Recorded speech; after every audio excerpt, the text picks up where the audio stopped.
Irosa ao anatin'ireo tatitra miompana betsaka amin'ny fankalazana ny fetin'ny Noely kosa isika ao anatin'ireto vaovao manaraka ireto. Nanao tatitra makasika ireo rehetra nandalo tao aminy ny teo anivon'ny hôpitaly HGR Ampefilo nandritra ny fetin'ny Noely. Raha ny fanamariana nentin'ny tompona andraikitra avy eo anivon'ity hôpitaly ity dia ny tsy fitandremana avokoa no ankamaroan'ireo nandalo na ireo nijanona teo anivon'ny hôpitaly ka samy nahazo ny anjara tandrify azy avokoa ireo marary zany hoe voatsabo araka ny tokony izy avokoa. Raha ny atotanisa tonga eto ampelantananay eto amin'ny serasera aloha zany a dia amin'ny ankapobeny ato aminay moa zany misy ny hoe ny fandraisana ny marary mandritra ny fety zany dia ao ny vonjaina dia ao koa ny toeram-pamelomana na ny atao hoe réanimation médicale.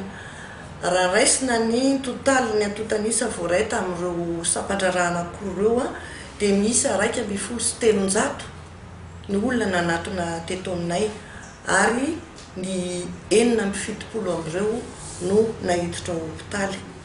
Ny maty kosa dia miisa 9.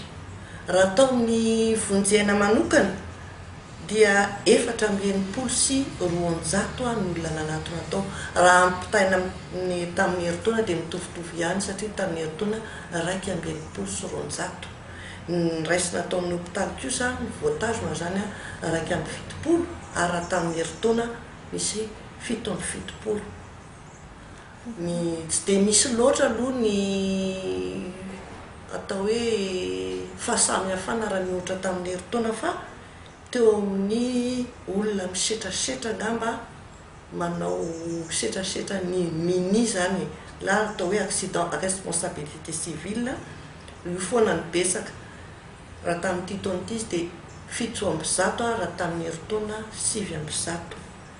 Teo amin'ny lozam-pifamoivoizana kosa no nitombo betsaka satria tamin'ity 750 ary tamin'ny herintaona efa 120. Ny maty anankiroa tao amin'ny vonjaina. Ny ray tamin'ireo dia vokatry ny lozam-pifamoivoizana ary ny ray kosa dia heverina fa nosototoka be loatra.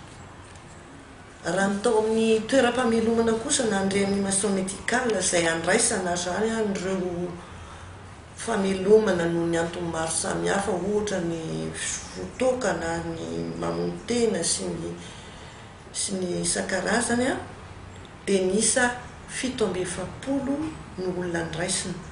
Raha ny ohatra tamin'ny herintaona izy 730. Ny 5 amin'ireo no nahiditra hôpitaly tamin'ny herintaona 4. Ny mpisotro toka dia misy foana tamin'ity izy nisy 120 tamin'ny herintaona nefa izy 9. Ny mamontena anankiroa tamin'ny herintaona 3. Nampiavaka ny tamin'ity taona ity dia tsy nisy ireo olona nanatona noho ny sakafo tsy ara-dalàna na mety voampozina. Tsy nisy tamin'ity ny ataontsika hoe intoxication alimentaire na collective na tsy nisy tamin'ity taona ity zany hoe fa nibetsaka zany ny fitandremana nataon'ny olona. Manarakaraka izay dia misy foana ny tapaka lalan-drà tamin'ity taona ity izy nisy 4 tamin'ny herintaona 3.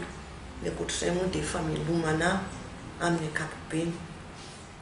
Ny maty dia niisa anaky 7 ka nampiavaka ny tamin'ity taona ity dia nisy olona 5 zany mila fahambaratra ary ny maty ny anankiroa. Voalaza fa tany Meritsi Atosika tany amin'ny faritry ny Meritsi Atosika tany no nahavoan'ireo olona ireo.